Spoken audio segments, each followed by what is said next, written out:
Before I even say a word, I want you all to acknowledge this piece of paper. It's clean, neat, simple, just the way we want our lives to be.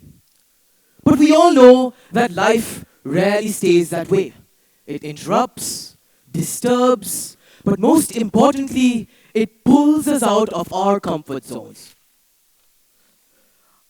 I know that feeling because one of the most important moments of my life began that way. I remember being in school, terrified to speak to my peers, and then suddenly, one day I was chosen to say 2 lines in front of my class for my class assembly. Just 2 lines, yet it felt like I was standing in front of something huge. My mind raced faster than my words. My body shook more than my confidence. But most importantly, I wished for that moment to disappear. And guess what? It didn't. But I spoke anyway. And then something unexpected had happened. No one laughed, the world didn't end, and the ceiling stayed exactly where it was yesterday. But then something inside had shifted. I had just done something I've been the most scared of, and I was still here. But that was 5 years ago. And today, I'm presenting a TED Talk in front of an audience. Now, you might think that this speech is about public speaking. It's not. It's about something that completely changed the way I approach and look at my problems. And it is none other than the philosophy of Stoicism. Initially, Stoicism teaches a very simple lesson. You cannot control what happens to you, but you can always control the way you respond. Now, I came across Stoicism in a very unusual way, and that was through a meme. Back in 2020, I came across this picture of a man pushing a boulder uphill. Another man walks up to him and asks, "Are you winning?" He replies, "Yes." While others laughed at it and scrolled on, I stopped. He hadn't reached the top. He's not finished. He's clearly struggling. So in what aspect is the man winning? And this image eventually led me down a rabbit hole. I found myself scrolling through hundreds of articles, watching hours worth of videos just to learn about Stoicism. And I learned a very important lesson.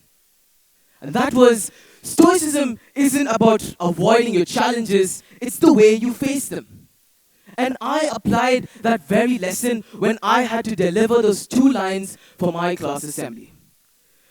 By the way, if you're picturing that the class assembly happened on a giant stage in front of an audience like this, it didn't. I'm sorry to disappoint you, it actually happened in an online meeting. But fear does not care whether there are 2 people watching or 2,000. Fear is fear. Yet that day, I took one step forward, and then another, and it eventually led me to multiple debating competitions, conferences, public speaking, and etc., etc. But one of the most important things that Stoicism has ever taught me came across when I was part of the farewell organizing team for my school. Months worth of preparation was suddenly disrupted when we were told the event was completely called off.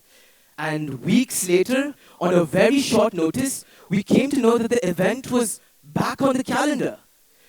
It was extremely overwhelming initially, and there were countless things that were not within the reach of our hands. But so we thought. What if we focused on the things we can control rather than the things we cannot? And that's exactly what we did. So we knew we had to lock in, we focused, we adapted, and we kept moving forward one step at a time. And the event was a huge success. But success was not the lesson. The lesson was us keeping focused even when times felt uncertain.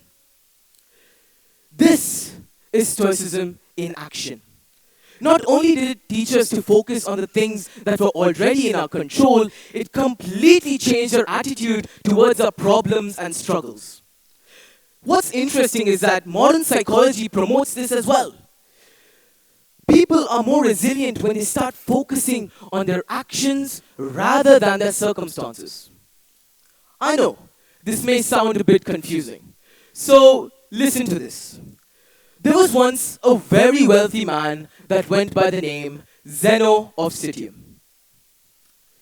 Zeno had everything. He had the money, he had the comfort, he had the security, but one fine day he met with a devastating shipwreck which caused all his wealth to go down the drain.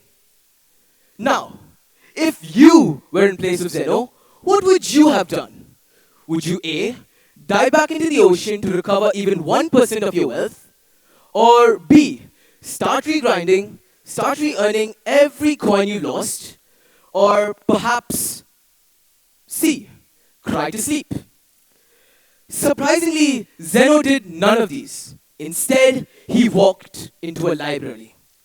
Yes, a library. Instead of chasing after his lost riches, Zeno sought something that was far, far more valuable, and that was wisdom. And that search eventually led to the development of Stoicism itself. Now, think about that for a moment. One of history's most influential philosophies came from what appeared to be a complete disaster. Zeno didn't ask, why is this happening to me? Instead, he asked, what can I become because of this?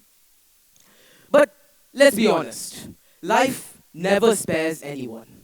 It may be an exam we weren't prepared for, or maybe a job that didn't quite work out well, or even a dream college application being rejected. Different battles, different struggles, but one thing remains for sure. No matter if you're in front of a classroom or in front of an office desk, one truth remains the same. And that is, growth never comes from comfort. Comfort is the worst addiction. And that is what the man pushing the boulder uphill teaches us. He's not winning because the journey is easy. He's winning because he refused to stop and he keeps moving forward. Because, ladies and gentlemen, when you truly look back at yourself and realize how far you've come along, you will also understand the fact that you are who you are today because of that very torn piece of paper. So embrace it and stay calm amidst the chaos. Thank you.